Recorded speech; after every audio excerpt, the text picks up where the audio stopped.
Hello everyone, সবাই কেমন আছো? আর আমি তো একদমই ভালো নেই। কারণ আমার হাতে প্রচণ্ড ব্যথা করছে প্রায় ২ মাস ধরে। আমি মেডিসিন নিচ্ছিলাম গ্রামের ডাক্তারের কাছে, কিন্তু সেটা সারছিলই না। তো আজকে এসেছি হাসপাতালে। তো হাসপাতালে আসলাম, ডক্টর দেখানো হলো। ডক্টর বলল এক্স-রে করার জন্য। তাই আমি এখন যাচ্ছি এক্স-রে করতে। এক্স-রের মেশিনটা দেখলে কেমন জানি ভয় লাগে। এর আগে একবার আমার একটা অ্যাক্সিডেন্ট হয়েছিল, তখনও আমি এখানে এসে এক্স-রে করিয়েছিলাম, হাতে লেগেছিল। সত্যি কথা বলতে এক্স-রে করা, ব্লাড নেওয়া, এগুলো আমার ব্লাড নেওয়াটা তো শরীরে ব্যথা পাই, সেতটা কষ্ট হয়, কিন্তু এইগুলোতেও ভয় পাই। এক্স-রে করে এসে ডক্টর দেখালাম, ডক্টর দেখে এখন যাচ্ছি বাড়ি। ডক্টর বলল ভয়ের কিছু নেই, ঠিক হয়ে যাবে মেডিসিন নিলে। আর এই যে দেখো বজরংবলীর পুজো হচ্ছিল। আর আমি গেলাম একটু ফুল কিনতে, ফুল না সরি ফুল গাছ কিনতে। এই যে বেলি ফুলের গাছটা নিয়েছি।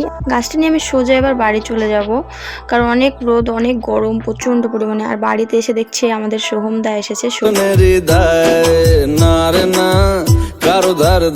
সোহমদা আমাদের করিমপুর থেকে ভোটে দাঁড়িয়েছে, টিএমসি থেকে। প্রথমেই বলে রাখি, আমি কোনো পার্টি করি না, জাস্ট উনি একজন নায়ক, তাই আমি দেখেছি। তাও কোথাও দেখতে যাইনি, আমার বাড়ির সামনে এসেছে। তারপর সোহমদা চলে গেল, টাটা করে দিলাম। তারপরের দিন সকালে আমি ওই বেলি ফুলের গাছটা নিয়ে এসেছিলাম আগের দিন, ওটাকে ব্যবস্থা করে দিচ্ছি। জানি না এই যে এই কৌটোটাতে হবে কিনা, যদি কোনো অসুবিধা হয় পরে আমি গাছটা তুলে আমি অন্য টবে দিয়ে দেব। আর আমার এই বেলি ফুলের গাছটা তোমাদের কেমন লাগছে বলো? বেলি ফুলের সেন্ট খুব সুন্দর লাগে। বাড়িতে যদি দুটো তিনটে এরকম বেলি ফুলের গাছ থাকে, বাড়িটা পুরো সেন্ট একদম ভরে যায়। হয়তো কোকিলের ডাক শুনতে পাচ্ছিল, ওটা একটু অ্যাভয়েড করো, কারণ আমি দিনের বেলা ভয়েস দিচ্ছি। আমরা গ্রামে থাকি বলে এত সুন্দর কোকিলের ডাক শুনতে পাই, ভালোও লাগে। তো সবাই ভালো থেকো, সুস্থ থেকো, আবার দেখা।